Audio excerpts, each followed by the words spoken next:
最近如果睇開新樓嘅話，應該要點樣揀好呢？咁如果你有興趣瑞景或者 Park Silicon 嘅話呢，咁另一個樓盤都可以注意嘅就係海堤灣啦。如果你買開2房或者係3房，海堤灣喺日出康城，配套亦都比較完善，行去地鐵站咧都係大概1分鐘。2房嘅話就大概17,000-18,000蚊尺起，3房嘅話咧就18,000幾。我出呢個影片都遲咗幾日，瑞景收飛已經收到18,000飛啦。我將會提及嘅樓盤，相信都喺呢段時間會走得比較快啲。另一個樓盤就係土瓜灣站嘅首岸，咁有啲2房、3房呢都好值得去考慮下嘅。成個規模發展夠大，亦都近地鐵站。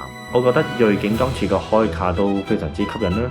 佢大概8分鐘就可以行到去南昌站，咁南昌站就可以去到2個站就到九龍站啊，3個站就到香港站，咁都非常之方便嘅。同埋佢喺九龍區亦都有咁上下規模嘅話呢，咁都係比較少啲，有成差唔多2000伙。Park Silicon 嘅話就要睇下你會唔會諗嗰邊嘅發展，因為佢而家開到17,000蚊嘅，其實同九龍區呢邊其實我覺得差得唔係話好大嘅啫。以上嘅話都係我個人嘅觀點，你可以根據翻自己嘅預算 budget、個人嘅狀況或者投資或者自住而決定嘅。